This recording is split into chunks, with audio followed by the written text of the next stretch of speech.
ॐ भूर्भुवः स्वः तत्सवितुर्वरेण्यं भर्गो देवस्य धीमहि धियो यो नः प्रचोदयात् ॐ शान्ति शान्ति शान्तिः. Namaste, my dear friends. Maharshi Ramana liked, highly liked, and recommended six books to his devotees. The books are Alam Andre, Sorupasaram, Kaivalaya, Navneetam, Ribhu Gita, Astavakra Gita, and Yoga Vasista. I have already given videos on Alam Andre and Sorupasaram. Today I am giving you the videos on the cream of liberation, Kaivalaya Navneetam. It is a very good book for sadhakas who are doing meditation, self-enquiry for self-realization and liberation. Here goes the beginning of this book. Number one sloka. Prostrations to the holy feet of the unique Lord, who like ether remains as the sole witness in the hearts of all beings, whether they are swayed by desire for wealth, lands, and women, or are free from such desire, and who shines as the towering peak over the seven successive spiritual heights, which are in themselves exalted over all other planes of mind, or in Nanilam, the holiest of the seven holy places. Verse number 2. I worship the ever shining pure consciousness which manifests as Brahma, Vishnu, or mighty Shiva, according as he creates, preserves, or withdraws the universe, and also as the countless individual beings, yet remains ever free and perfect as the blazing sun over the ocean of bliss. Verse number 3. I ever worship the lotus feet of my master, by whose grace I learned that my very self is the all embracing reality, Brahma, and the mosaic of the universe, but a phenomenon in me, and who remained as the self like the ether in a wall. Verse number 4. I adore the Almighty who manifested as my master in order that the mind, the intellect, the senses, and the body might, to my very knowledge, be reduced to nothing like mist before the sun, when he taught me, you and I are one, to make me one with him. This shows the unity of Atma and Paramatma. According to this verse, Atma and Paramatma are the same. There is no difference between Atma and Paramatma. This is the gist of this sloka or this verse. Verse number 5. I adore the feet of the Holy Master who shines forth forever as the wide expanse which has no beginning or end or interval, and I proceed to tell you the true nature of the absolute being, to explain bondage and liberation so that even those who are too dull to learn the scriptures may understand. Verse number 6. All the ancient sages drew from the boundless ocean of milk, namely the Vedanta, and filled their pitchers, their works. I boiled them all on the fire of the Master's words, churned them with the churn of inquiry into the self, and I present this cream of liberation, Kaivalaya Navneetam, to all. Now will those who have partaken of this and satisfied their hunger roam about eating the offal of externals. Verse number 7. After adoring my master Venkatesa Mukunda, who is himself ever free and who made me his own, I write this Kaivalya Navneetam divided into two parts. The first part of which contains a clear exposition of the truth, and the second clears away all doubts arising from the former. Section 1.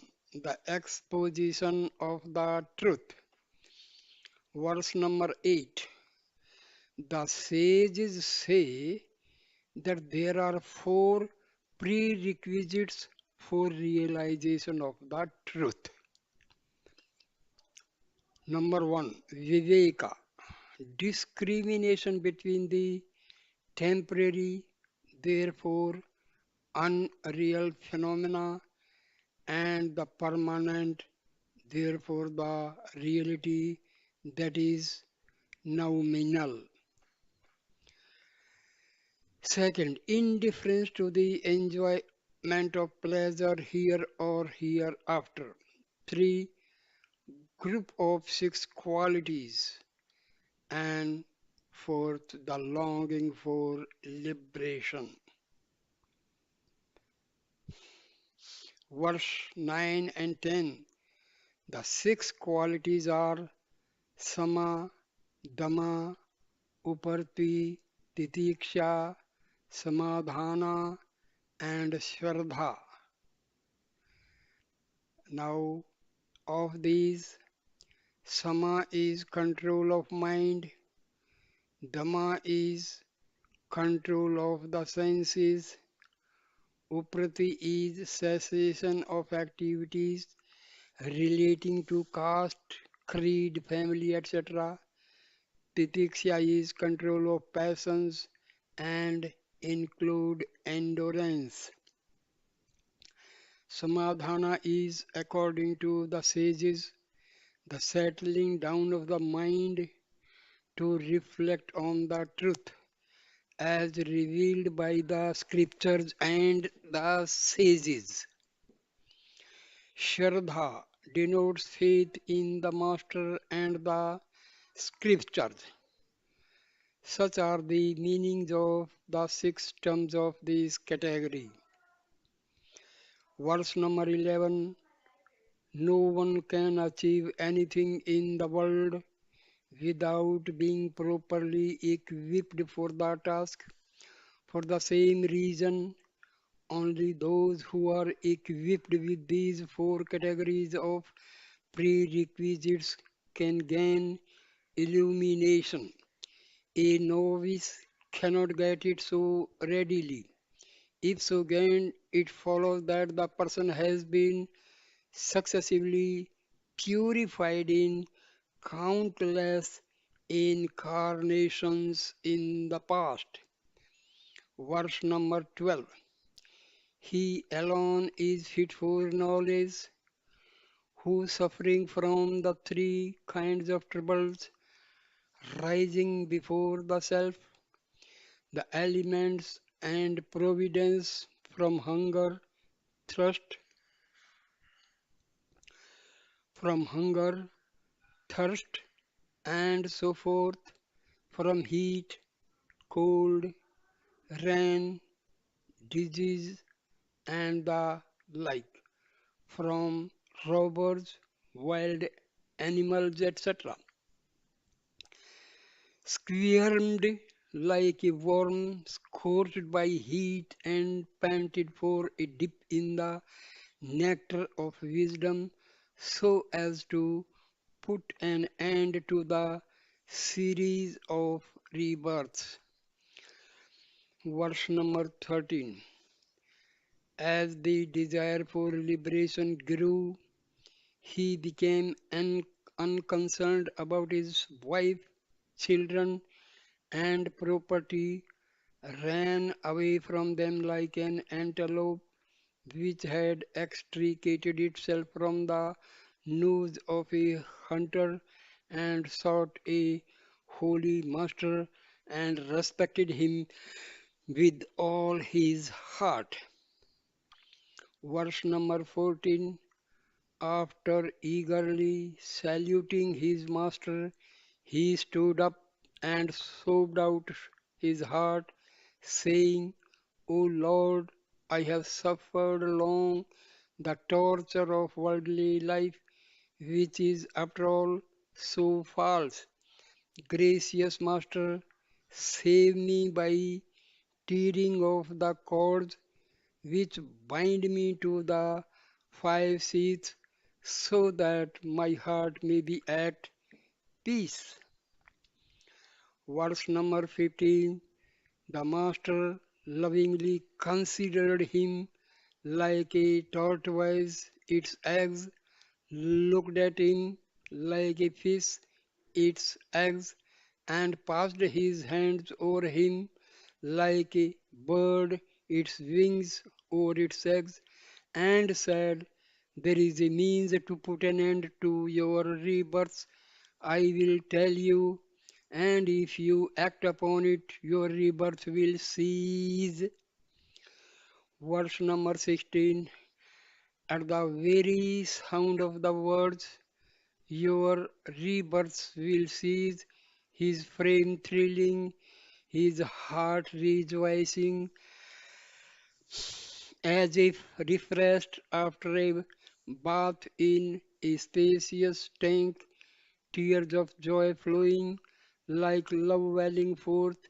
He held the holy feet of the Master and prayed further. Verse 17. Even if I, your servant, am unable to carry out your instructions, you can set me right by your grace. You said just now there is a means to put an end to your rebirth. I pray kindly tell it to me and save me.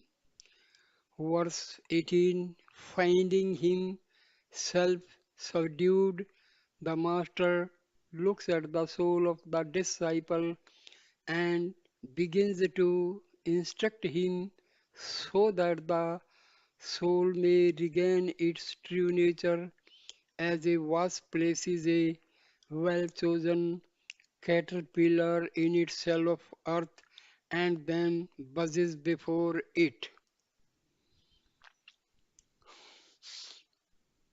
Verse 19 and 20. Master, son, he who has forgotten his true nature is alternately born and dies, turning round and round in the unceasing wheel of time like a feather caught up in a whirlwind until he realizes the true nature of the self. If he comes to see the individual self and its substratum, the over self, then he becomes the substratum, that is Brahma, and escapes rebirth. Should you know yourself, no harm will befall you. As you asked, I have told you this. Verse number 21. Disciple. Lord, can there be any in the world who are ignorant of the self? How then are they all caught up in the cycle of births and deaths? Tell me the unerring truth, for I beseech you in full faith.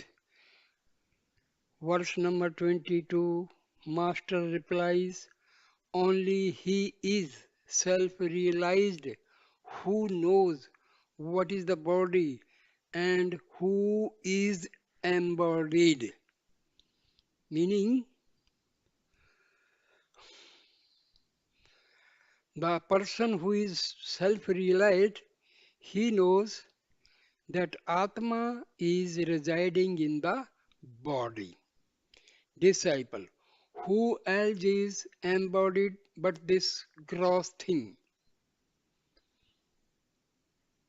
Verse number 23, Master replies, you say that you cannot find the embodied being as different from the gross body. Then tell me who appeared as the subject in your dream, or who experienced the sleep in which even the pain of dream was absent. Or again, what is this consciousness in the waking state? Verse number 24. Disciple. Everyday experience proves that the experiencer in the waking state or the experiencer of dreams when the waking consciousness is gone or the experiencer of deep slumber must be different from the gross body. Yet it is not realized. It just flashes in the mind, only to fade away at once. Please explain this. Verse number 25. Just as people pointing to a tree on the earth mark the third day crescent moon and pointing to other stars locate Arundhati, so as the Master began pointing to the cross in order to make known the subtle cause. Verse number 26, Master. The Vedanta as a whole mentions as the cause of bondage and release superimposition and its effacement, respectively.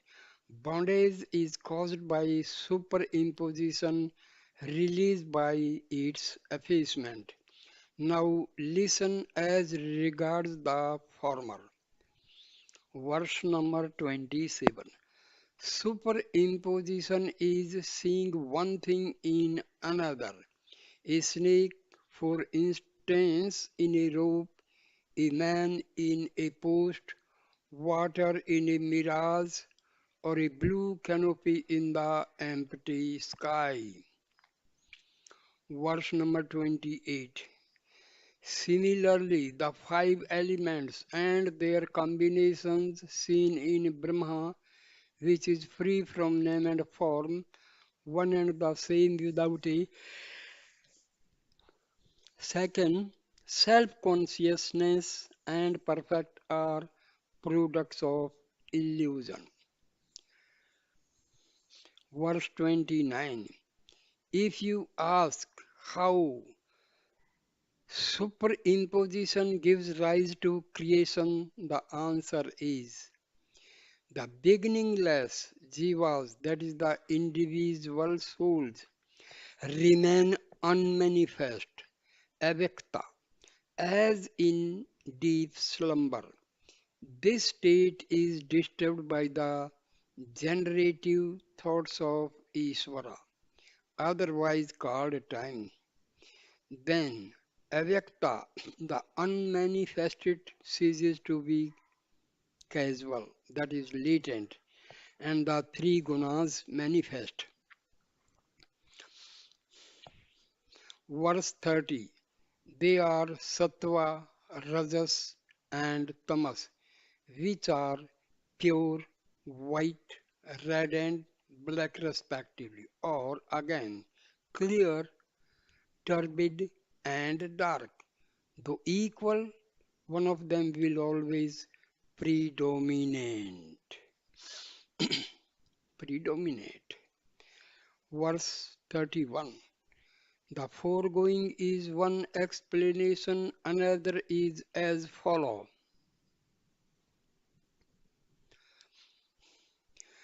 The causal state which remains unmanifest later expands as Mah- Mahatattva, the totality of the jivas, the individual souls, and manifests as the ego, wherein the three gunas become apparent.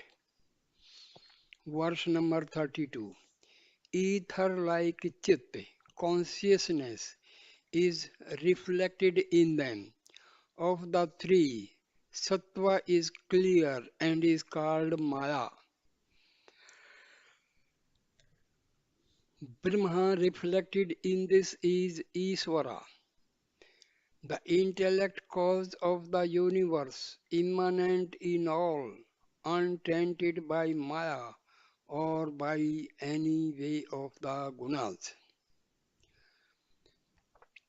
Verse 33. This Maya is the state of deep slumber, the causal body and the blissful seat of Iswara. Rajoguna is avidya, absence of real knowledge. Chit reflected in this guna, which is not clear owing to its constant agitation, gives rise to countless beings. The jiva in this state is known as prajna. Verse 34. This is the blissful sheath and state of deep sleep and the causal body of the jivas.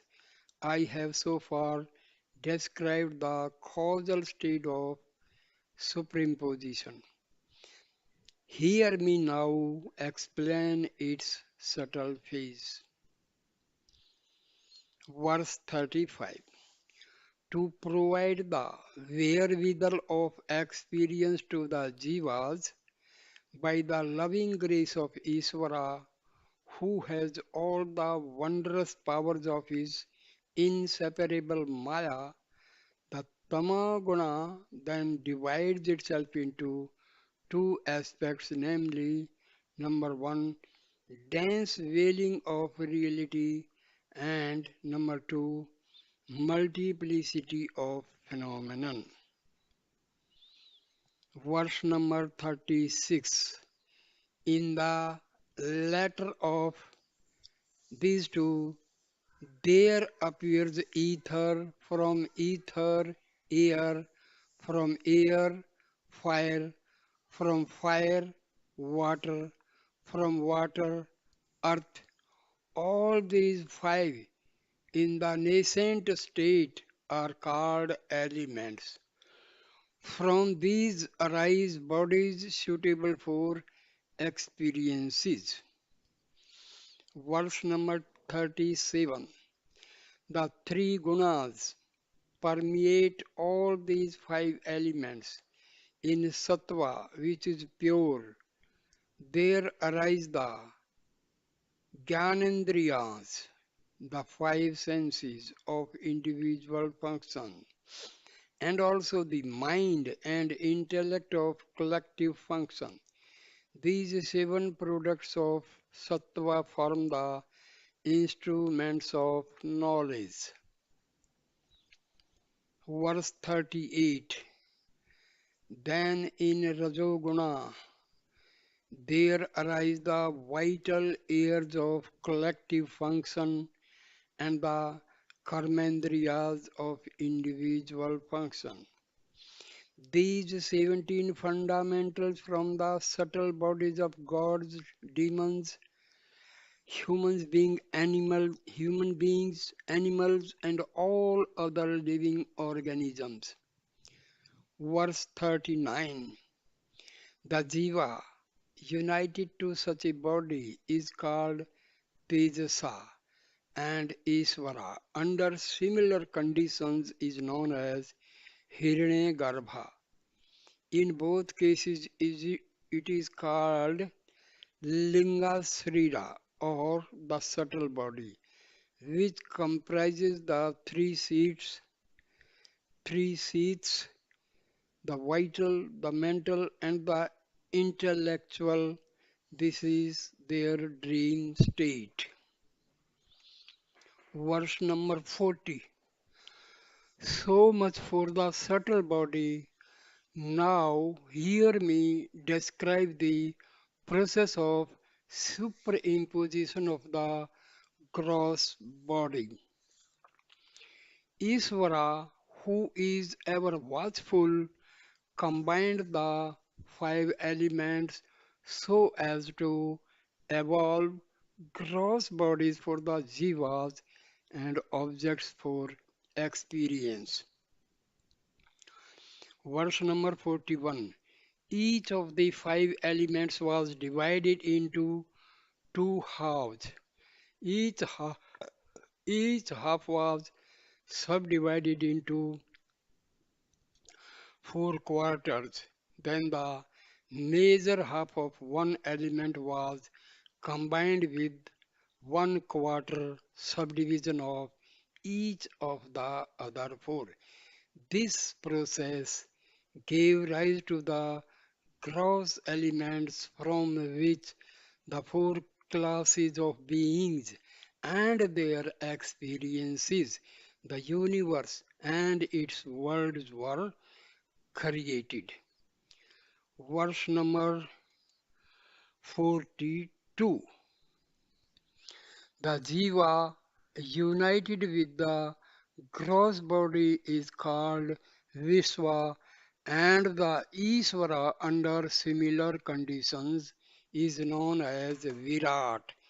The gross body is the physical sheath and their waking state. Remember this brief statement regarding the gross body. Verse number 43. Disciple. Master, if these states, gross, causal, and subtle, be common to both, how shall we know the difference between exalted Isvara and the ordinary Jiva? Master replies, the Jiva is the effect and Isvara the cause. There is also a difference as between units and their totality. Verse 44. The trees form the units, their aggregate is the forest. Generally speaking, the mobile and the immobile jivas are the separate units. Their sum total is Isvara. This is the difference between Isvara and the jivas. Verse 45. I have said thus far what superimposition is. Only he is a jnani who knows beyond doubt that all that is seen is only ephemeral like a dream. Now listen to the process of effacement of superimposition, the way to wonderful moksha, liberation, which resembles the placid sky when all the clouds of winter clear away. Verse 46. Just as one examines and finds out that this is not a snake but a rope, and this is not a thief but a thick post, so also one makes out beyond doubt by the word of the Master and the light of the scriptures that the body, the world, and the elements are only Brahma, that is, unchanging consciousness. Know this to be the effacement of superimposition. Verse number 47. Cause and effect are the same, like cloth and yarn, ornaments and gold, utensils and clay, to resolve the body into its antecedent cause until avidya, ignorance, is traced as the root cause of all, is the method of effacing superimposition. Verse number 48. Disciple, you have said that the tamoguna functions in two aspects, namely veiling and multiplicity, of which you have explained the latter, which springs from desire. Tell me, my Lord, the result of the other aspect, that is veiling. Verse number 49. Master clarifies.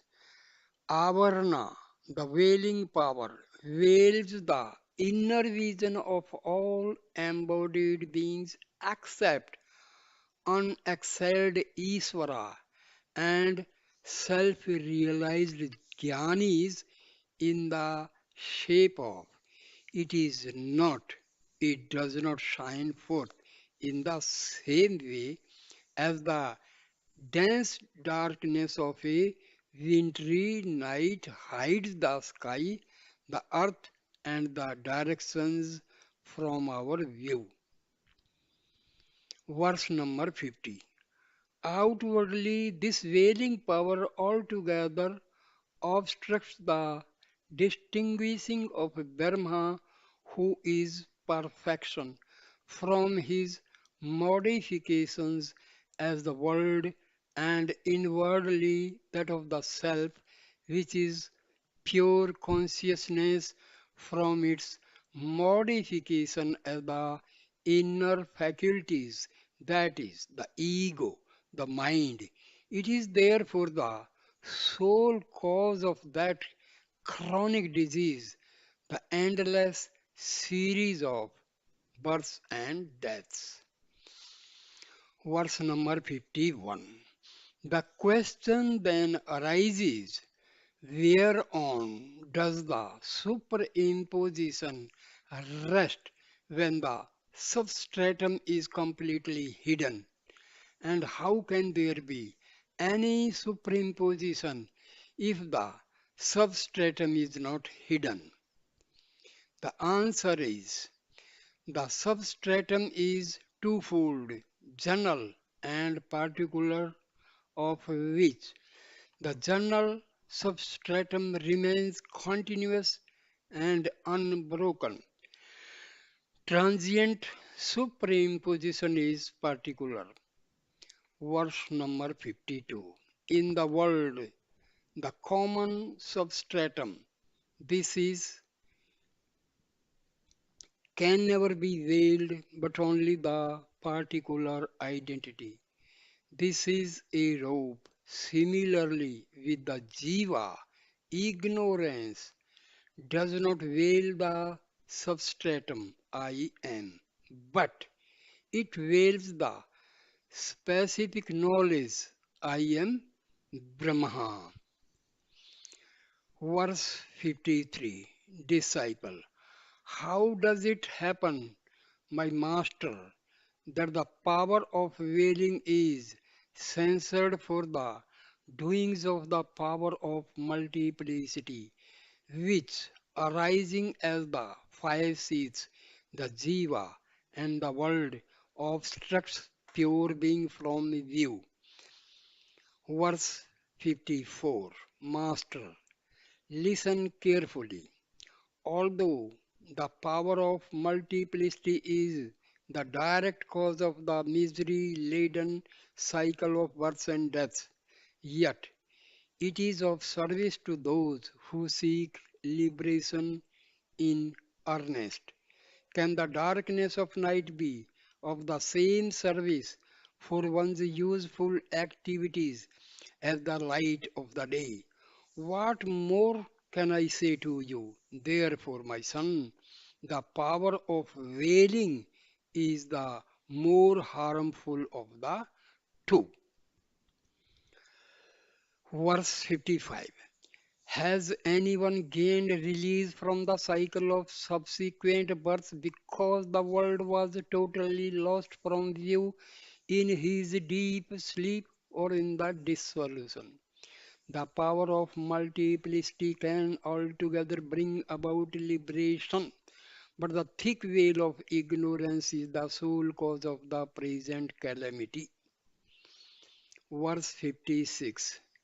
You may argue thus, since the power of multiplicity is said to be a superimposition like the appearance of silver in mother of pearl and is therefore false. The liberation gained by the aid of this false power must also be equally false.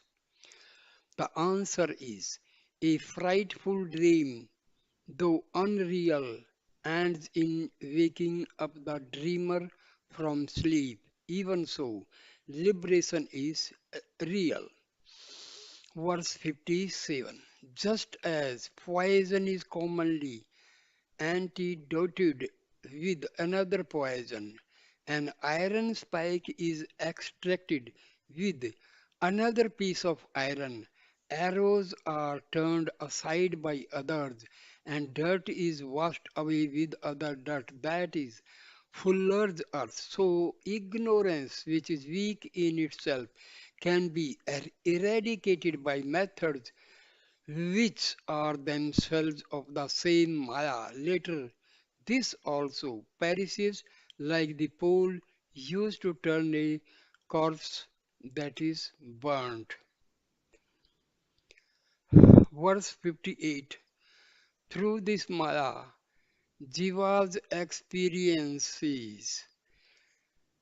Through this Maya, Jiva's experience seven stages of development as follows: ignorance, wailing, multiplicity, indirect knowledge, direct experience, freedom from misery, and supreme bliss.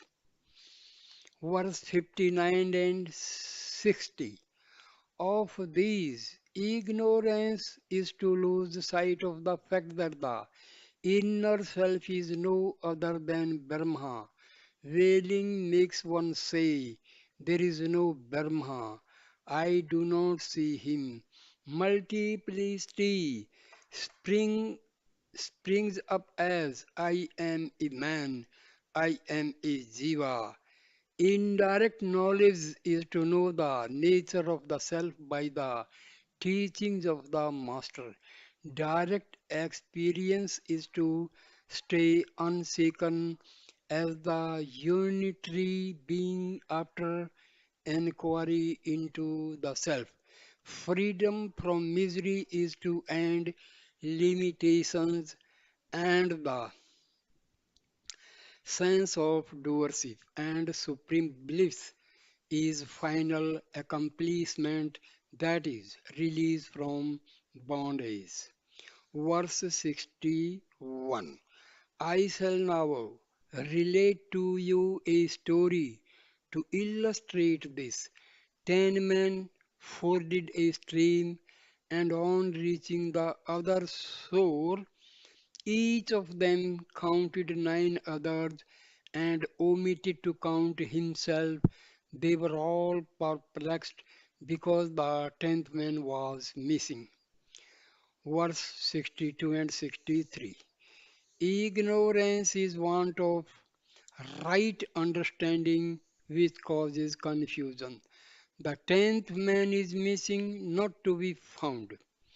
This thought is the wailing. Grief at the loss of companion is vikshepa. To heed the words of a sympathetic passerby who says, the 10th man is among you, is indirect knowledge. When the kindly man further makes one of them count the others and points to the teller as the tenth man, the discovery of oneself as the missing tenth man forms direct experience. The cessation of grief for the lost man is freedom from misery. The joy of indubitable ascertainment by oneself is supreme bliss. Verse 64. Disciple, Master, pray, show me my real self so that I may know it as truly as the tenth man did in the anecdote. Master, there is the Mahavakya, great sentence from the Vedas, that thou art. The verb art in it establishes the identity of the pronouns that and thou in their ultimate meaning.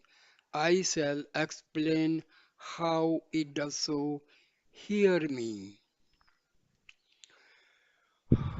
Verse 65. Just as the ether, though single, is fourfold, as the wide expanse, the ether in the clouds, the ether in the port, and the reflection in water, so Chit, which is single, is called the all-pervading Brahma, Isvara, the Self, and the Jiva.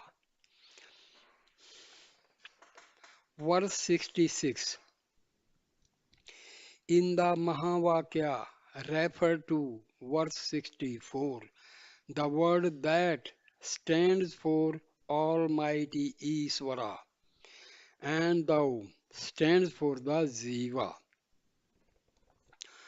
But ultimately they mean respectively Brahma, who is free from Maya, and the inner self, who is free from limitations.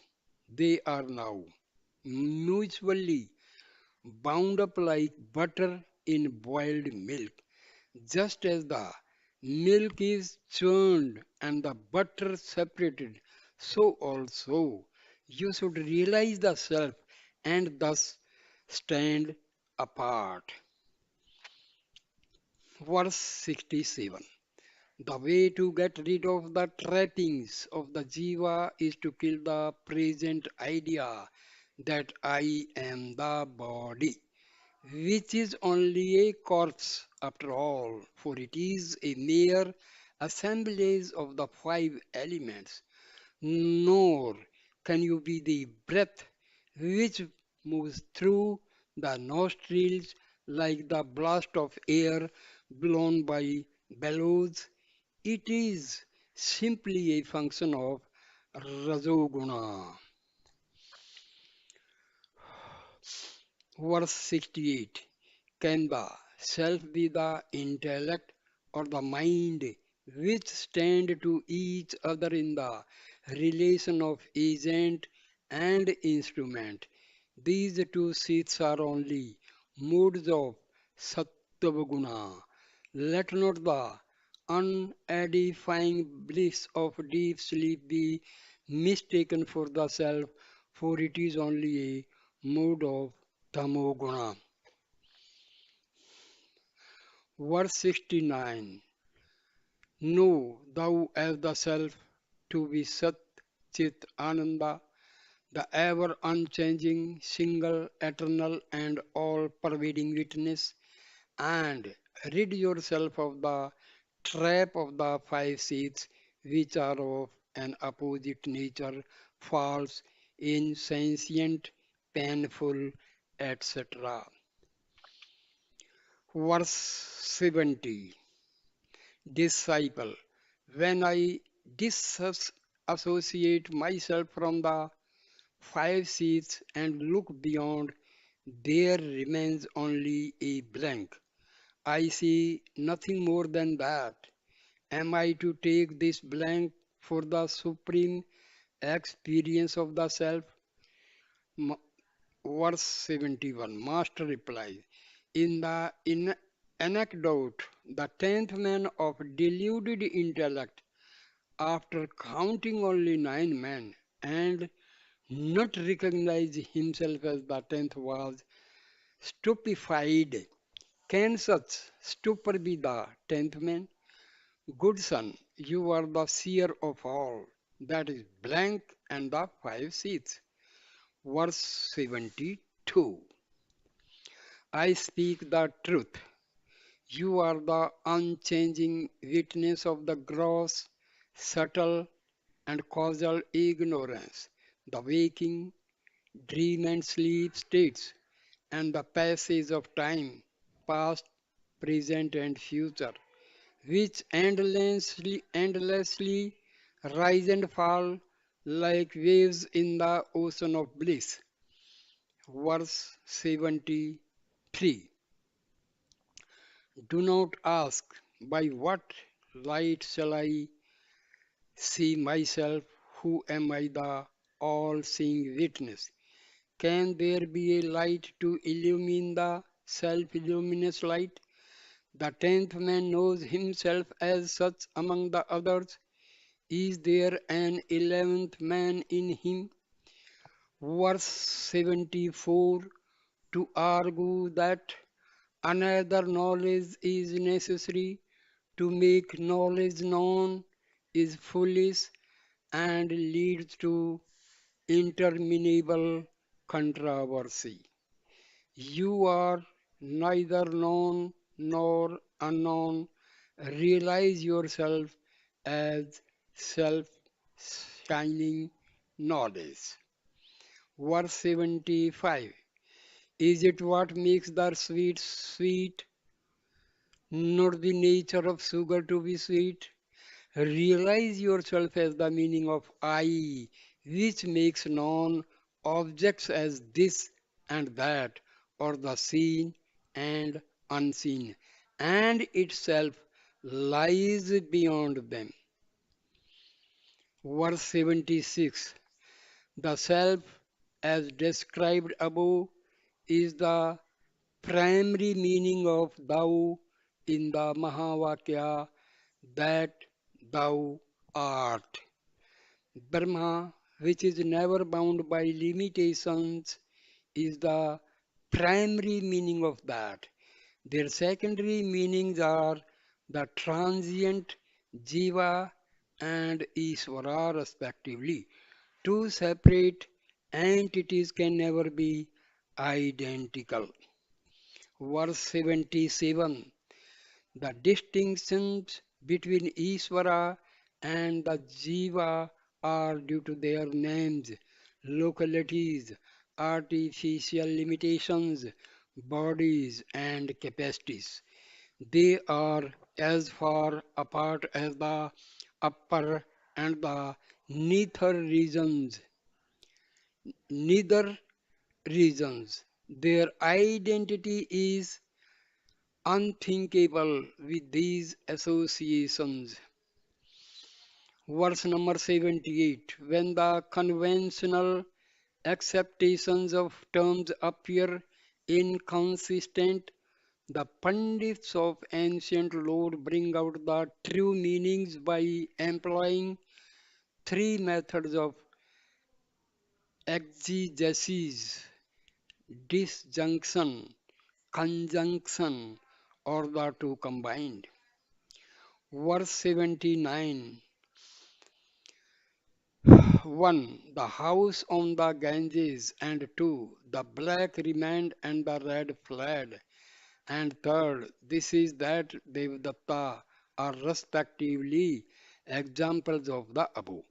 The apparent contradictions in several scriptural passages are eliminated by a judicious use of these three exegetical, exeg- exegetical methods. Verse 80. In the example, this is that Devdatta, the man who was seen in another place And on another occasion, and also known as Devdatta, is this man who is seen in this place and on this occasion. Although the time and place are different, a little consideration reveals the man to be the same. Verse 81. Similarly, in the words that and thou, their literal meanings excluded, the consciousness principle is taken as Brahma and as the witness whose unbroken identity is established established by art, so that Brahma is the self and the self is Brahma. Verse 82.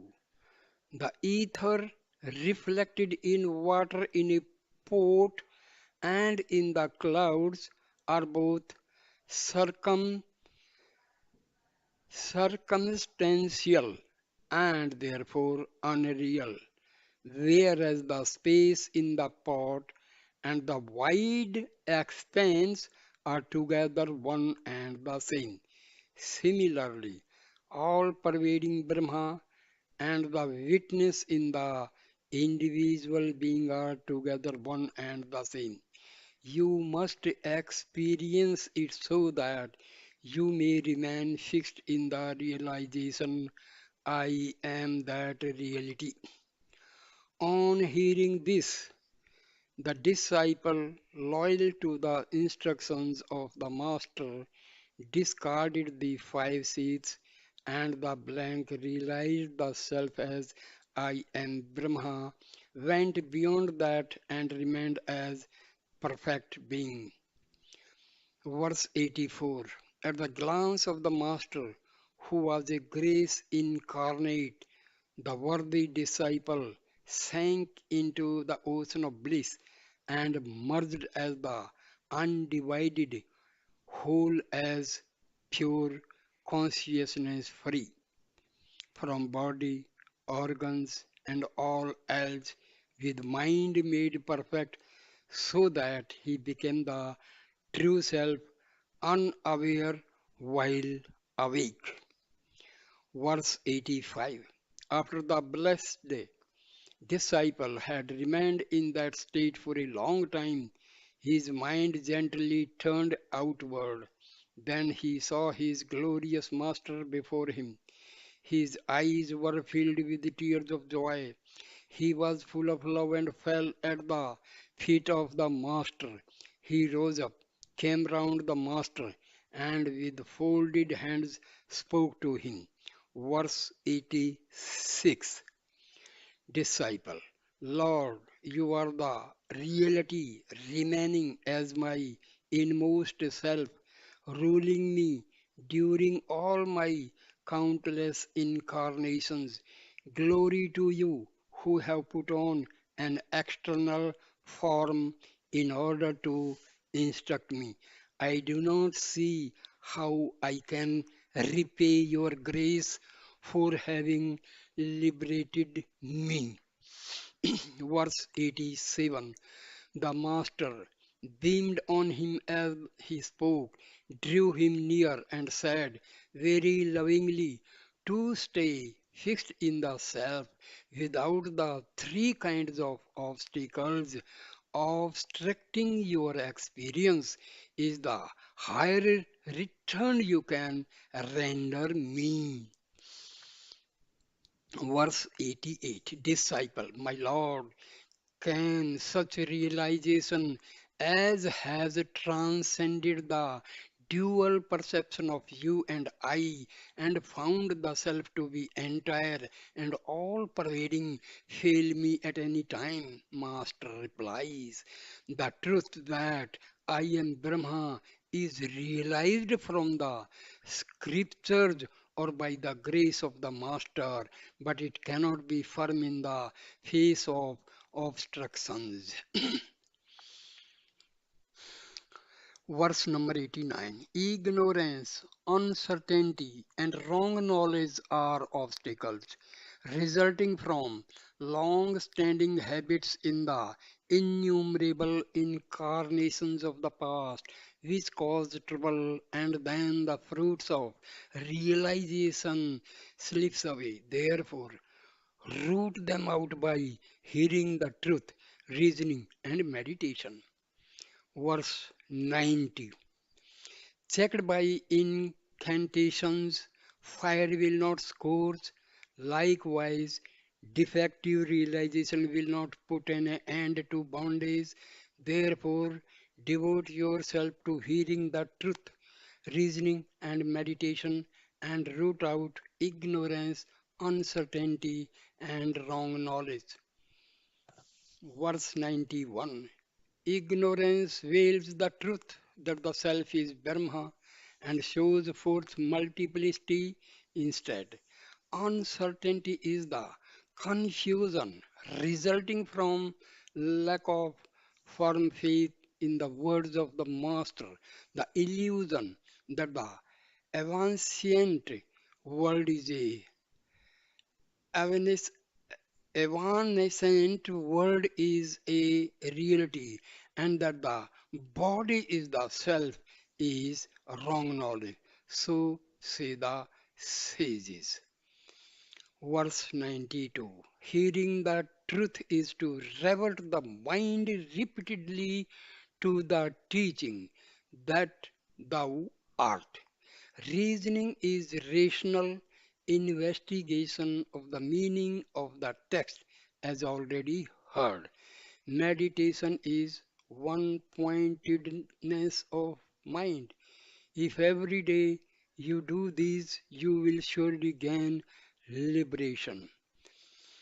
Verse 93. The practice must be kept up so long as the sense of knower and knowledge persists. No effect is necessary, therefore. Remaining as a pure, eternal consciousness, untainted like the ether, and thus liberated while alive, one will live forever as that after being disembodied as. Verse 94. The wise remaining like ether and liberated even here are of four classes, namely Brahmavid, that is knower of Brahma, Varavaraya, and Varishtha in order of merit. Verse number 95. The Brahmavids who by steadfast practice have gained clear realization of Brahma continue perform even the hard duties of their caste and stage in life exactly as prescribed by the Shastras for the benefit of others without themselves swerving from their supreme state. Verse 96.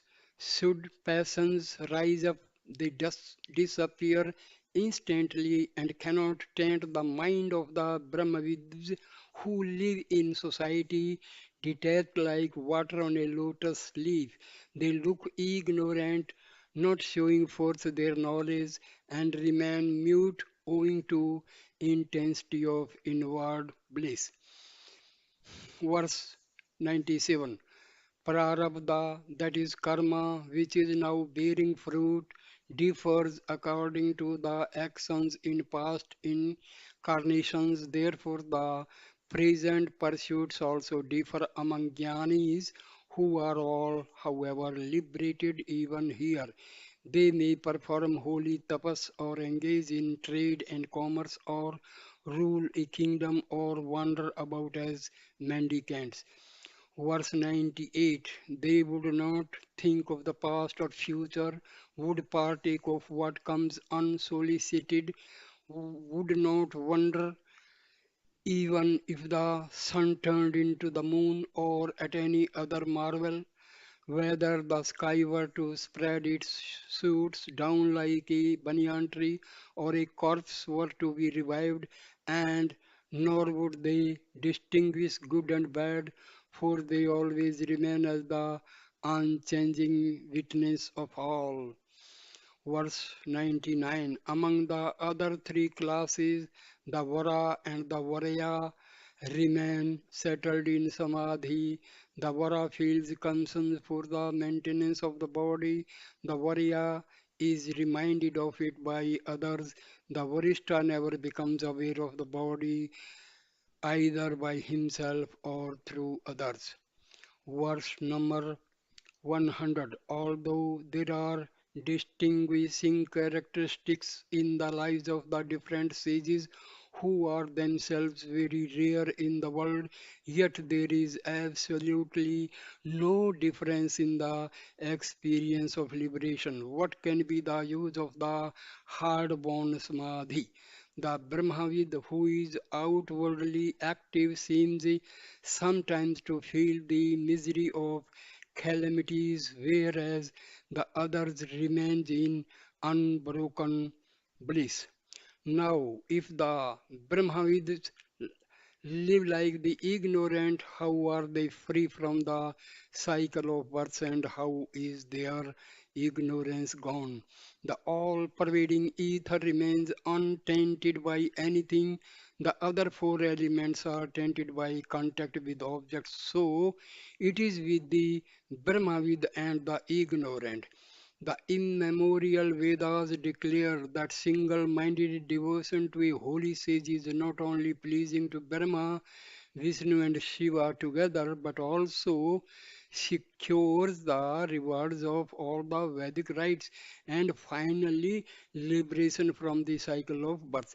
Now listen how liberation while alive persists after disembodiment also. Now I stop this video here and continue in the second video of Kaivalaya Navneetam. Thank you, my dear friend. Please like, comment, and share the video and subscribe my channel. Namaskar, namaskar, my dear friends. Namaskar.